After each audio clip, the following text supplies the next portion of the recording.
Dans le psaume 119, 105, tu as dit, ta parole est une lampe à mes pieds, une lumière sur nos sentiers. C'est elle qui éclaire la lanterne, Seigneur, de ceux qui sont perdus.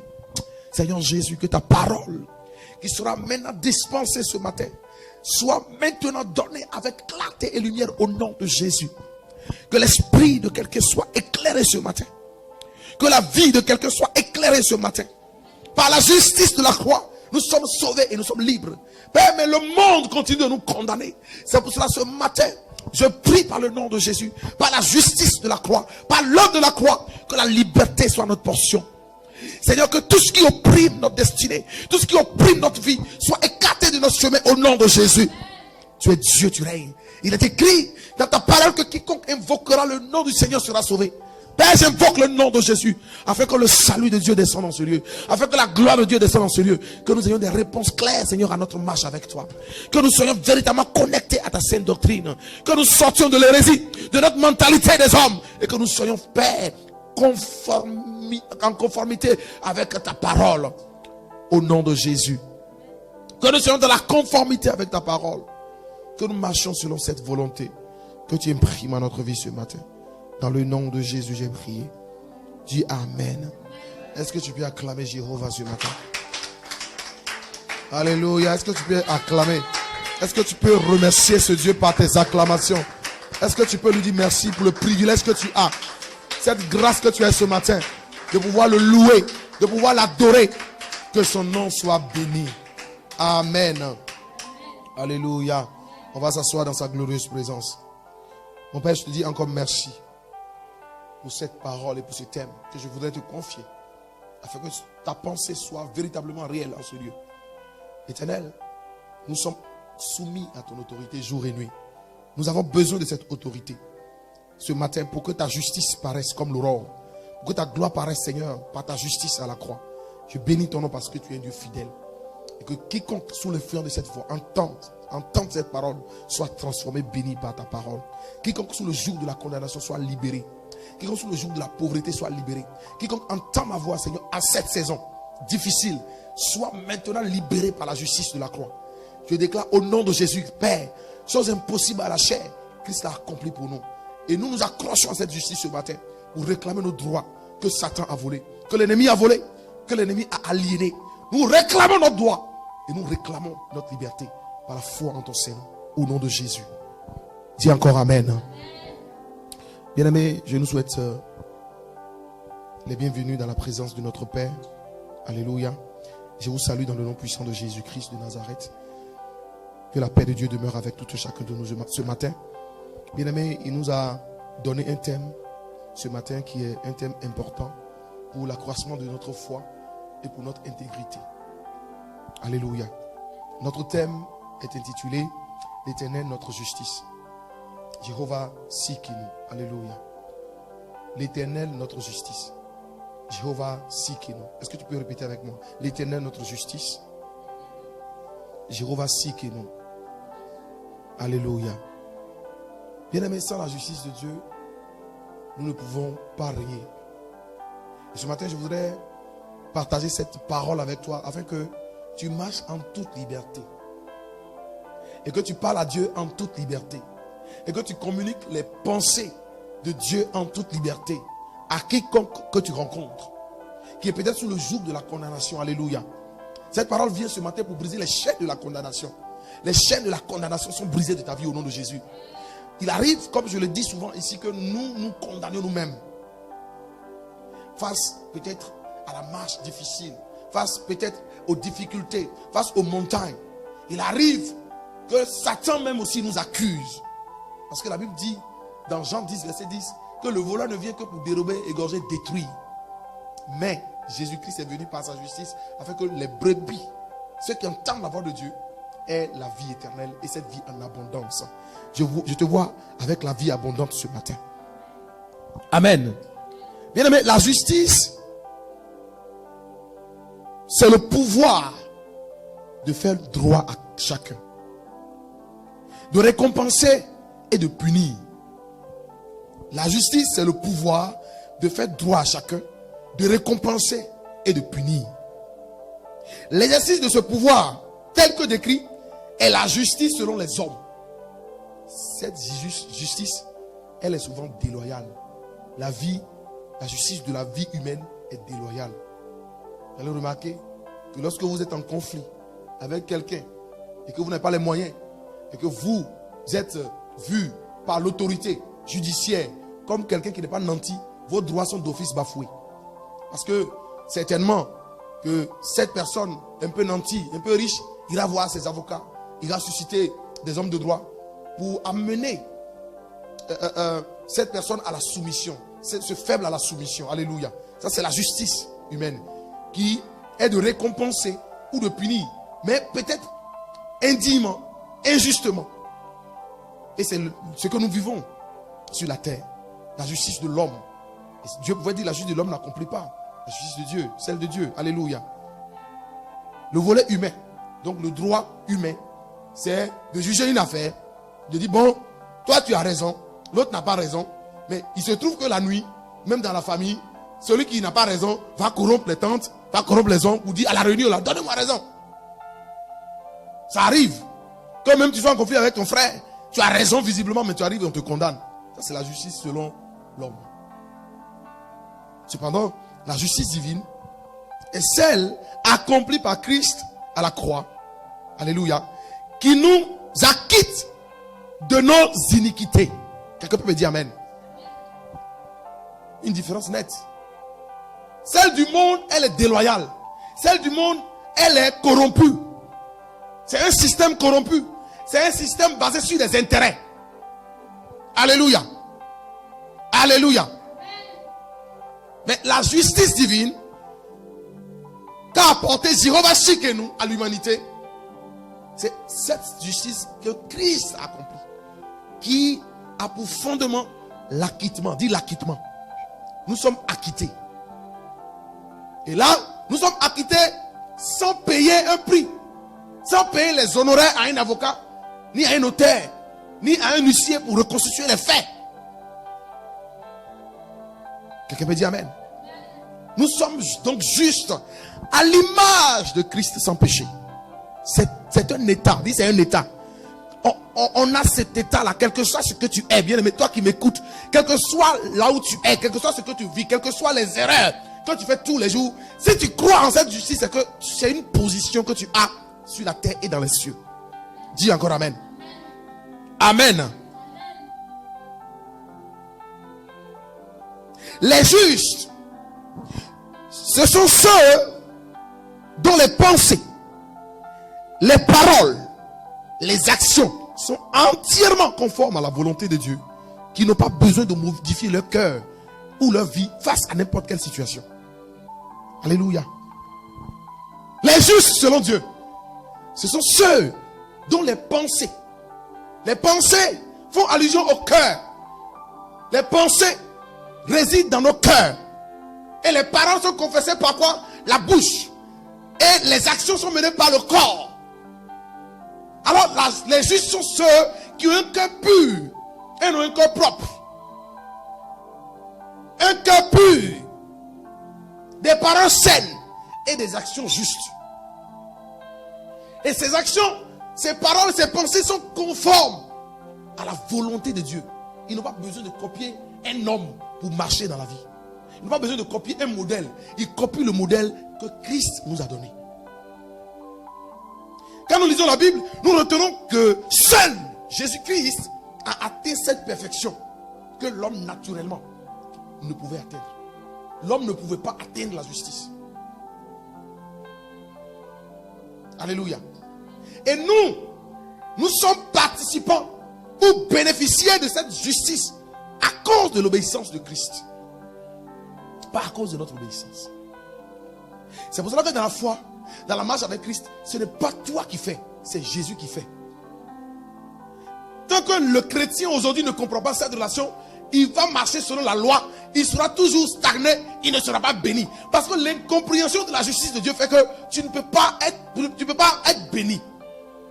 Quand tu es acquitté, bien aimé, quand on est acquitté, alors on te donne des privilèges. Si tu as été abusé, par exemple, on te soigne. Alléluia. C'est ce que Christ a fait. Dis, c'est ce que Jésus a fait. Déjà face aux iniquités des faux pasteurs, d'alors en Israël, Dieu promet par la bouche du prophète Jérémie le règne prospère d'une postérité de David qui viendra, dit le droit et le vrai droit, et réconcilier les pécheurs avec Dieu. Déjà dans l'Ancien Testament, j'ai pris juste un symbole. Le prophète Jérémie annonçait en Jérémie chapitre 23 verset 5 à 6. Il dit, voici, les jours viennent, dit l'Éternel. Ce n'est pas lui qui a parlé. Il dit quoi? Les jours viennent, dit l'Éternel, où je susciterai à David un germe juste. Un germe, notre germe juste. Un germe juste. Un germe juste. Il régnera en roi et prospérera. Il pratiquera la justice et l'équité dans le pays. En son temps, Judas sera sauvé. Dis Amen. Israël aura la sécurité dans sa demeure. Dis Amen. Et voici le nom dont on l'appellera: l'Éternel, notre justice. Alléluia. Voilà ce que déjà Jérémie annonce, ce que Jésus viendra faire. Il dit, il sera un germe. Il sera de la postérité de David. Il sera de Juda. Il sera le lion de la tribu de Juda. Il sera le roi de Juda. Il régnera. Mais son règne ne sera pas un règne pauvre. Son règne sera un règne prospère. Il dit, il régnera en roi et prospérera. Alléluia. Il pratiquera la justice dans le pays en son temps. Dit, ce temps est déjà accompli. Et il fait cette promesse. Il dit, Judas sera sauvé. Israël aura la sécurité dans sa demeure. Et voici le nom dont on l'appellera: l'Éternel, notre justice. Bien aimé, quand tu lis tout le livre de Jérémie 23, tu vas voir que avant cela, Dieu incriminait par Jérémie les faux prophètes, les faux pasteurs, qui ne saisissaient pas la justice de Dieu, qui était déjà avec eux, qui vivait avec eux en leur temps, qui s'est manifesté sous plusieurs formes à Moïse, qui s'est manifesté sous plusieurs formes à Jacob, qui s'est manifesté à notre père Abraham sous la forme de Melchisédek, cet homme sans père ni mère, ni fin, ni début. Dieu était au commencement avec nos pères, mais ils n'ont pas saisi sa justice, bien-aimé. Et toi ce matin, mon rôle c'est de te réveiller à saisir la justice divine, la justice de Dieu. Quand elle intervient dans la vie de quelqu'un, la personne est réellement libre. Tu es affranchi du joug. Mais lorsque tu cherches la justice humaine par ta réflexion, on est toujours limité. Lorsque Dieu se manifeste dans sa dimension de Jéhovah Tsidkenu, c'est-à-dire, comme je l'ai dit, l'Éternel, notre justice, notre sécurité divine est probante. Il y a des choses, il y a des efforts qu'on ne fait plus. Cette dimension, Christ l'a manifestée tout au long de sa mission, pour qu'on en tire le son. Mais on ne voit pas encore ça. Parce qu'on veut des enseignements sur je veux prospérer. On veut des enseignements sur mais tu ne peux pas prospérer sans être libre. Quelqu'un ne prospère pas. Tu ne peux pas prospérer quand ton intérieur, ta vie intérieure est une vie mélancolique. C'est que ta vie est embrouillée. Notre vie est toujours embrouillée. Ou notre vie est focalisée sur quelque chose que nous voulons tout de suite, qui ne fait pas partie du plan de Dieu pour nous aujourd'hui. La justice de Dieu te donne les choses selon la règle de Dieu. Quelqu'un me dit Amen. Tu reçois selon l'ordre divin. Quand c'est le juste juge qui vient. Mais quand c'est l'autre qui vient, quand c'est ton moi qui vient, tu reçois ce que tu as désiré. Vous savez, j'ai lu le livre de Genèse et j'ai vu la vie de Jacob. Jacob, il désirait Rachel. C'est une parenthèse. Jacob voulait Rachel. C'est pour Rachel qu'il a fait la servitude. Qu'il a servi pendant 7 ans. Mais on lui a donné Léa. Et il a dit, ok, il n'y a pas de problème. Je reçois alors Léa. Mais je veux toujours Rachel. Ça c'est lui ça. Lui c'est son désir. Mais le plan de Dieu, la justice de Dieu, voudrait que ce soit l'aîné qui soit marié avant qui la cadette. Alléluia. On pouvait accuser Laban. Il pouvait accuser, mais il était obligé de faire encore 7 ans, 14 ans en plus. Chez son oncle. Mais on lui donne Rachel. Alléluia. On lui donne Rachel. Mais Rachel, quand tu regardes tout le long de la vie de Jacob, tu vas voir qu'il aimait Rachel. Mais il n'a pas joui de la vie, de la longévité avec Rachel. Ce qu'il voulait, écoute là, il a eu. Mais Rachel est décédée après avoir donné 2 enfants seulement. Joseph et Benjamin. Et c'est de ceux qui n'a pas voulu là. C'est de Léa qu'est sorti Jésus. Vous voyez la justice de Dieu. C'est de Léa qu'est sorti Jésus. C'est Léa qui a donné naissance à Judas. Et c'est Judas qui a donné naissance à Jésus. La lignée de David. Dans la justice de Dieu, c'est pas ce que nous voulons que nous imposons à l'ordre divin. Nous avons toujours imposé. L'église a toujours imposé. L'église a toujours dit, bon, c'est tel qui sera président. Des prophéties bizarres, des choses bizarres sur notre vie. Et puis nous nous accrochons et puis nous nous perdons. En toutes choses, il faut rechercher la justice de Dieu. Il faut voir, est-ce que ce que je suis en train de faire, c'est juste selon la parole. Quelle que soit la prophétie. Et en Actes 17, 11, la Bible déclare que lorsque Paul enseignait les chrétiens de Bérée, quand ils finissent, ils vont s'asseoir à la maison et ils examinaient l'écriture un à un pour voir est-ce que ce que Paul leur a dit, est-ce que les prophéties bibliques, est-ce que ce que Paul a dit était vrai. Et nous, quand on sort, c'est fini. On replace nos pensées. On ne marche pas selon la justice divine. Je déclare que l'Éternel change notre mentalité ce matin. Dis encore Amen. Alléluia. Jacob voulait Léa et Rachel plutôt. C'était son désir. Mais il n'a pas échoué aussi. C'était tout ça, c'était le plan de Dieu. C'était selon la justice. Je ne dis pas que Dieu n'a pas voulu qu'il ait Rachel. Mais lui, dans sa priorité, c'était qui? Rachel. Mais Dieu avait sa priorité. Dieu a une priorité pour toi. Jésus a une priorité pour toi. Cette priorité, tu dois la rechercher en fait. Selon sa justice. Alléluia. 1 Jean chapitre 2 verset 29 nous dit, si vous savez qu'il est juste, que Jésus est juste, si vous savez, il faut le savoir. Reconnaissez que quiconque pratique la justice est né de lui. Si vous savez, celui qui pratique la justice divine est né de Dieu. Celui qui ne juge pas l'autre, celui qui laisse Dieu faire, celui qui laisse Dieu venger, celui qui laisse Dieu intervenir dans sa situation, celui qui prie et s'abandonne complètement à Christ, quel que soit le problème, quel que soit le manquement qu'il a à l'égard de Dieu, la justice de Dieu triomphe toujours de la justice humaine. Alléluia. Il dit, si vous savez qu'il est juste, qui? Il parle de qui? De Jésus. L'apôtre Jean qui nous parle. 1 Jean 2, 29. Reconnaissez que quiconque pratique la justice est né de lui. Alors si tu vois quelqu'un qui ne pratique pas la justice, ne marche pas avec la personne n'est pas née de nouveau. La personne n'est pas née de Dieu. La personne peut te donner l'or, l'argent, mais la faim. Puisque Dieu va juger toutes choses. Selon, il est en même temps lui-même l'avocat et en même temps le juge. Il passera au pain fait ce que tu as reçu comme bénédiction. Par sa justice. Alors Jean nous dit que l'homme ne peut manifester alors une justice d'équité sans connaître Christ. Et ça, le voir comme le modèle de la justice parfaite, sans discrimination. Parce qu'au moment où Dieu est en train de gracier quelqu'un, dans son quartier, si tout le monde l'avait connu comme prostituée ou brigand, tout le monde a toujours le regard sur lui que lui là, il est un brigand. Mais Dieu l'a déjà acquitté. Quelqu'un me dit amen. Dieu t'a déjà, le regard que les gens avaient sur toi là, Dieu, lui, l'a déjà changé ça. Dieu n'a pas la même appréhension que les hommes ont de toi. Et tu dois le savoir aujourd'hui. Moi, il me l'a dit, il m'a dit, tout ce que les gens ont de toi, c'est pas ce que moi j'ai de toi. Alors, focalise-toi sur ma justice. Et ne juge personne. Prie même pour que ceux qui n'ont pas encore rencontré cette justice-là puissent la rencontrer.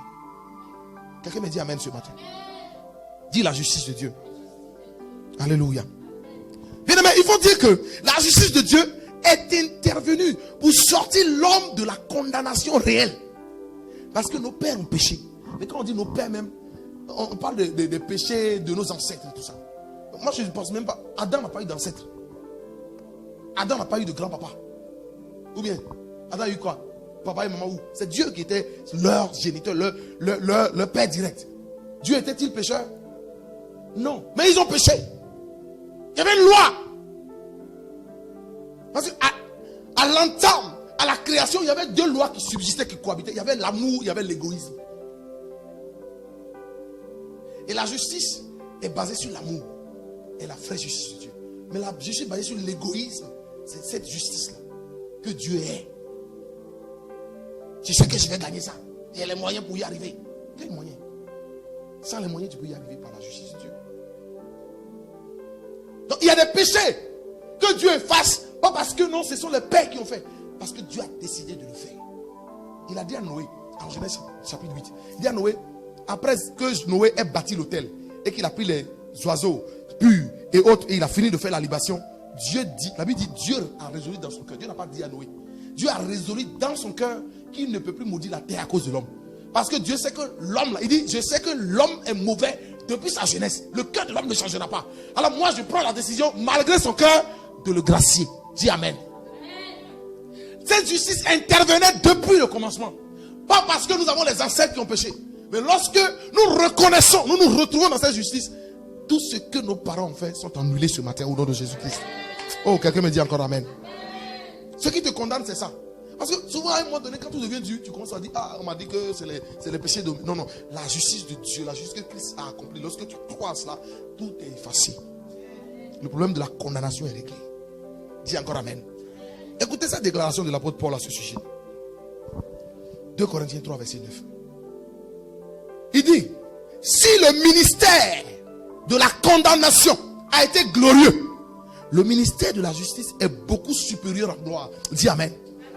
Le ministère de la condamnation, c'est ce qui a existé sous la loi. Il fallait respecter la loi. Si tu ne respectes pas la loi, tu es condamné.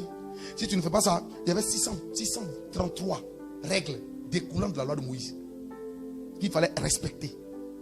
Qui pouvait le faire? C'est eux-mêmes qui ont demandé la loi.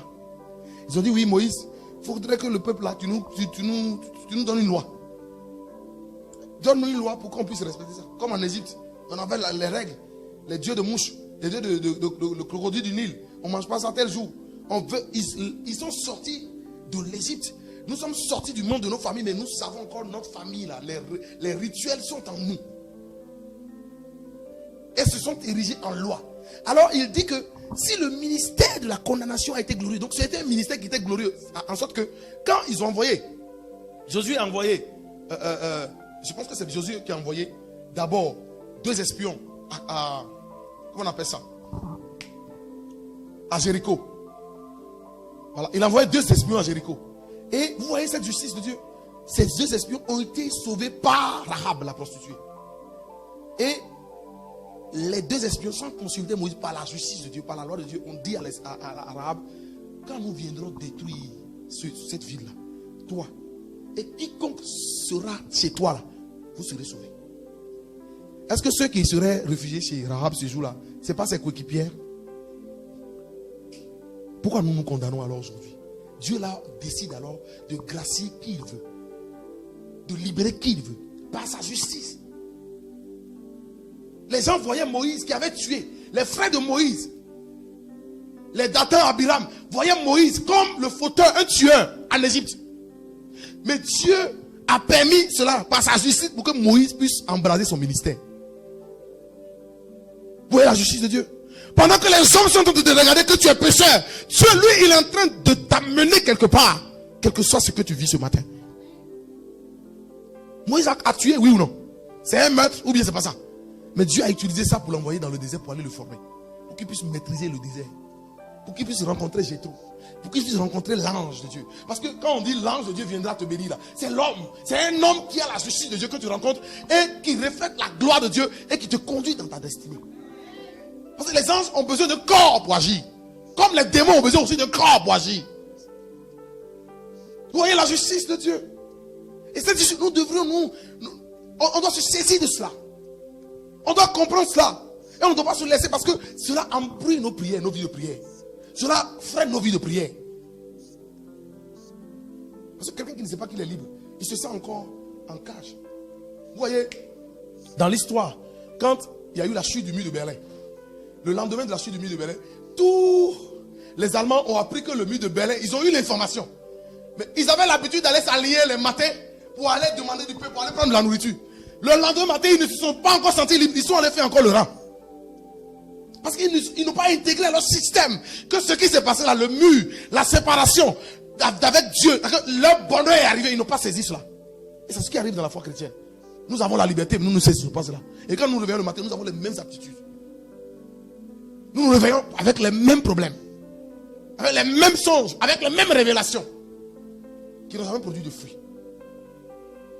Alors que cela ne soit pas ta portion ce matin. Saint-Esprit de Dieu parle à quelqu'un. Alléluia. Ils se sont alliés le matin, après la chute du mur de Berlin.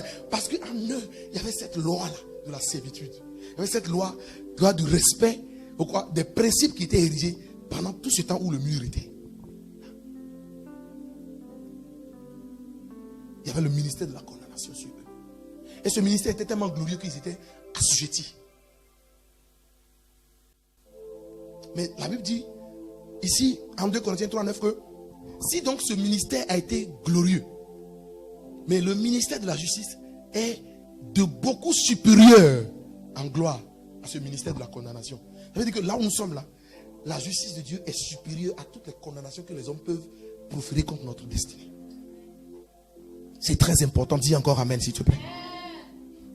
Seul le ministère de la justice peut élever quelqu'un et le sortir de la loi et l'introduire dans les vertus de la grâce.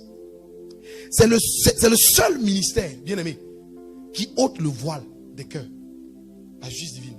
Lorsque notre conversion est vraie, parce qu'il y a aussi conversion et conversion. Là, j'ai accepté Jésus, mais en réalité, c'est les gens qui acceptent Jésus. Moi, depuis que je sais, je dis, je ne peux pas servir Dieu par intérêt. Parce qu'il m'a doté d'une capacité, d'une intelligence. À l'école, j'étais toujours premier. Connaissez François Epougon, j'étais toujours premier. J'ai marqué ma génération. J'étais toujours premier. Donc, dans ma tête, je me dis, avec la sagesse, avec cette grâce que Dieu m'a donnée, je peux m'en sortir dans la vie. Donc, s'il m'a appelé à son ministère, c'est pour que je puisse utiliser ce pouvoir d'intelligence-là pour véritablement distiller sa vraie parole. Et non en utiliser pour atteindre un but. Si je dois atteindre un but, alors je repars. Faire un métier. C'est ce que je me suis toujours dit. Parce que sa justice m'a rencontré. Il m'a acquitté de certaines choses. Je me dis non. En réalité, moi, qui suis-je pour prendre le micro, prêcher l'évangile? J'ai dit à mon épouse hier, il y a des choses qui m'arrivent. Il y a des révélations que je reçois. En réalité, je me dis, mais l'homme, moi, qui suis-je? Moi, je suis qui? Mais c'est possible. J'ai compris que c'est possible, d'autant supérieur que cette justice, elle est gracieuse, elle est gratuite. Quelqu'un me dit amen. Elle ne tient pas compte de la vie de ton père, de ta mère. Elle ne tient pas compte de la vie de ton frère. Elle ne tient pas compte de la vie de ton époux. Elle ne tient pas compte de la vie de ton collaborateur. Tu veux que les gens t'approuvent d'abord avant de faire ce que Dieu t'a dit. Non, jamais. La justice divine ne tient pas compte de ça. Donc les gens sont en train de crier ton nom. Oh, elle est mauvaise. Oh, celle-là, n'allez pas chez elle. Alors que Dieu a déjà changé son être intérieur. Alors que Dieu a déjà transformé sa destinée. Et ils ne savent pas parce que leur cœur demeure toujours volé par la loi. Qui elle aussi, elle est glorieuse. La condamnation était glorieuse aussi. Alléluia. Est-ce que quelqu'un me comprend ce matin? C'est le seul ministère, bien aimé. C'est le seul ministère qui a ôté le voile des cœurs. Notre justice que nous appliquons selon Dieu porte de fruits. Et je vois ta justice porter d'abondants fruits. Au nom de Jésus. Est-ce qu'on peut acclamer le Seigneur pour sa parole ce matin?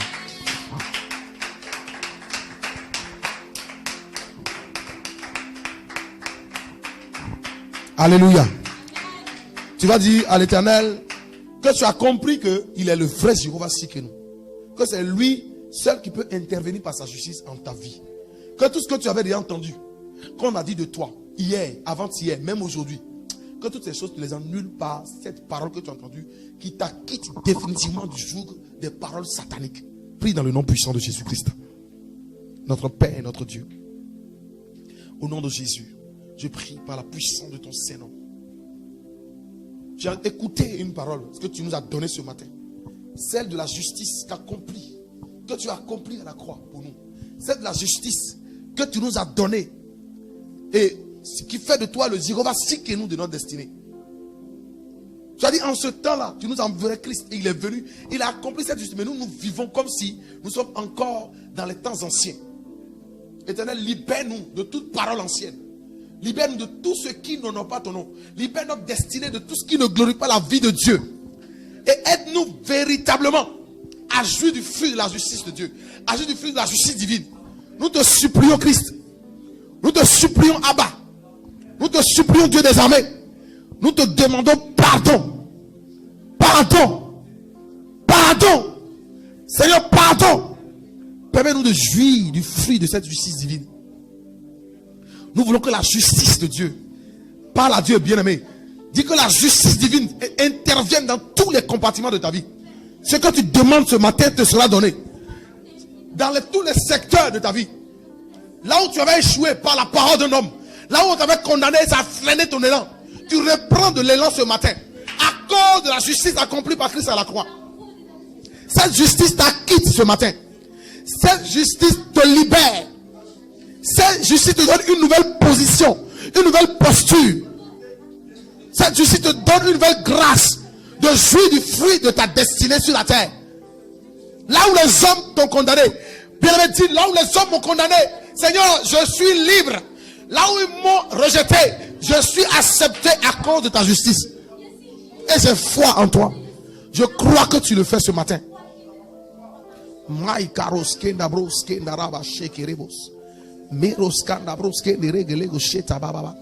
Dans le nom puissant de Jésus, nous avons ainsi prié. Dis Amen. Bien-aimé, tu vas fermer les yeux. On va garder un silence où tu vas revoir un peu ta destinée. Tu vas revoir, retracer un peu le chemin de ta vie. Et tu vas appeler le Saint-Esprit à nettoyer ton être intérieur. Parce qu'il a dit, ceux qui ont des pensées pures, ceux qui ont le cœur pur, ceux qui ont des paroles pures, pourront être justes et jouir du fruit de cette justice. Alors tu dois prendre un engagement ferme ce matin. Dans le silence. Dis à l'Éternel. Dis-lui quelque chose de si précieux. Par rapport à cette justice dont nous aspirons. Nous avons cette espérance. Pour que le fruit de cette justice soit une paix intérieure d'abord. Parce que quand la paix n'est pas intérieure, tu ne peux rien faire de bon. Par le physique. Quand nous sommes troublés, quand nous sommes mélangés, notre paix est troublée, nous ne pouvons pas jouir du fruit de cette justice. Alors revois ta vie. Revois véritablement ta vie. Pour que cette justice intervienne.